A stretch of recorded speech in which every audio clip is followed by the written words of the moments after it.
ನಮ್ಮ ಅನನ್ಯ ಸಿದ್ಧಾರ್ಥ ಇಬ್ಬರು ಅಂಗಡಿಗೆ ಹೋಗ್ತಾಯಿದ್ರು. ಅದಕ್ಕೆ ಅವ್ರ ಕೈಲಿ 20 ರೂಪಾಯಿ ಕೊಟ್ಟು 2 ಬಿಸ್ಕೆಟ್ ಥರ ಕೇಳಿದ್ದೀನಿ. ಅಷ್ಟು ಬೇಗ 2 ಬಿಸ್ಕೆಟ್ ತಂದಿದ್ದರು. ಇಲ್ಲಿಂದ ಇವ್ರನ್ನ ಮೇಲೆ ಹತ್ತಬೇಕಿತ್ತು.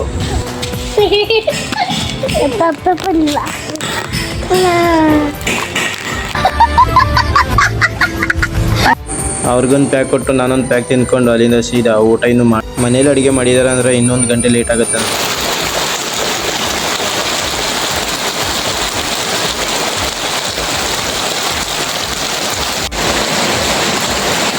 ಮತ್ತು ಅಲ್ಲಿಂದ ಊಟ ಮಾಡ್ಕೊಂಡು ಸೀದಾ ನೋಡಿದ್ರೆ ಈ ಥರ ಮಳೆ ತುಂಬಿತ್ತು. ಸಾರಿ ಮಳೆ ನೀರು ಈ ಥರ ಬಂದಿತ್ತು. ಯಾವ ಥರ ಅಂದರೆ ನಾವು ಹೋಗೋ ದಾರಿ ಎಲ್ಲ ಮುಚ್ಚಿತ್ತು, ಆ ಥರ ಆಗಿತ್ತು ಮಳೆ ಬಂದು. ಮಧ್ಯಾಹ್ನ ಎಲ್ಲ ಚೆನ್ನಾಗಿ ಹೋಯ್ತು ಮಳೆ ಅಂತ. ಆವಾಗ ನಾವು 2 ಗಂಟೆ ಚೆನ್ನಾಗಿ ನಿದ್ದೆ ಮಾಡ್ಕೊಂಡು ಮತ್ತೆ ಹೊಂಟಿದ್ವಿ ಬಲೆ ರೆಡಿ ಮಾಡೋಕ್ಕೆ. ಈ ಮಳೆ ಟೈಮಲ್ಲಿ ಬೈಕ್ ಓಡಿಸೋದೇ ದೊಡ್ಡ ವಿಷಯ ಆಗಿತ್ತು ನನಗಂತೂ ಇವತ್ತು. ಈ ಥರ ಟವಲ್ ಕಟ್ಬಿಟ್ಟು ಅಲ್ಲಿಂದ ಹೋಗಿದ್ದು ಬೈಕ್ ಹತ್ಕೊಂಡು ನಾವು ಸೀದಾ ಅಲ್ಲಿಗೆ ಇಲ್ಲಿಂದ ಒಂದು 20 ಕಿಲೋಮೀಟ್ರ್ ಹೋಗಬೇಕಿತ್ತು. ಅಲ್ಲಿಂದ ಈ ಥರ ಮಳೆಯಲ್ಲಿ ಗಾಡಿ ಓಡಿಸ್ಕೊಂಡು ಸೀದಾ ನಮ್ಮ ಹರಗಲ ಕಡೆ ಹೋದೆ. ಹರಗಲದಲ್ಲಿ ನೋಡಿ ಒಂದೇ ದಿವಸದಲ್ಲಿ ಯಾವ ಥರ ನೀರು ತುಂಬಿದೆ ಅಂತ ನೋಡಿ ನಮಗಂತೂ ಸಾಕಾಯಿತು ಗೈಸ್. ಆ ಥರ ಮಳೆ ಅಂತೂ ಇಲ್ಲಿಗೆ. ಮತ್ತು ಅಲ್ಲಿಂದ ಹುಟ್ಟಿ ಹೊಡ್ಕೊಂಡು ನಾವು ಹೋದೋ ಸೀದಾ ನಮ್ಮ ಬಲೆ ರೆಡಿ ಮಾಡೋ ಆಟಕ್ಕೆ. ನೆನ್ನೆ ನೈಟ್ ಹೊತ್ತಲ್ಲಿ ಬಲೆ ಬಿಟ್ಟಿದ್ದು 3 ಗಂಟೆನೂ ರೋಲ್ ಆಗಿಬಿಟ್ಟಿದೆ. ಈ ರೋಲ್ ಬಿಡಿಸೋದೇ ಇವತ್ತು ತುಂಬ ಲೇಟ್ ಆಗುತ್ತೆ. ನಮಗಂತೂ ಸಾಕಾಗೋಗಿದೆ ಈ ಕೆಲಸ.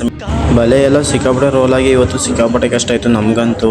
ಮೀನು ಹಿಡಿಯೋರ ಕಷ್ಟ ಅಂತೂ ಮೀನು ಹಿಡಿಯೋರ್ಗಷ್ಟೇ ಗೊತ್ತು. ಈ ಥರ ಬಲೆ ಎಲ್ಲ ರೋಲ್ ಆದ್ರ ಮೇಲೆ ಅದು ಮೀನು ಹಿಡಿಯೋರ್ಗಷ್ಟೇ ಗೊತ್ತು ಈ ಥರ ಕಷ್ಟ ಏನು ಅಂತ. ಬಲೆ ಬಿಡಿಸ್ಕೊಳ್ಳೋದೇ ದೊಡ್ಡ ವಿಷಯ ಆಗುತ್ತೆ ನಮಗಂತೂ.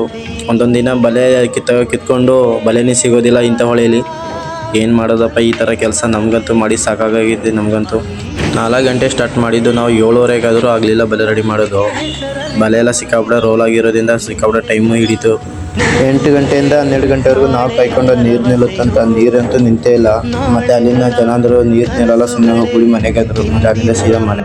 ನಾವು ಬರೋಷ್ಟರಲ್ಲೇ 1 ಗಂಟೆ ಆಗಿತ್ತು. ಅಲ್ಲಿಂದ ಊಟ ಮಾಡ್ಕೊಂಡು ಮಲಿಕೊಂಡು ಇವತ್ತು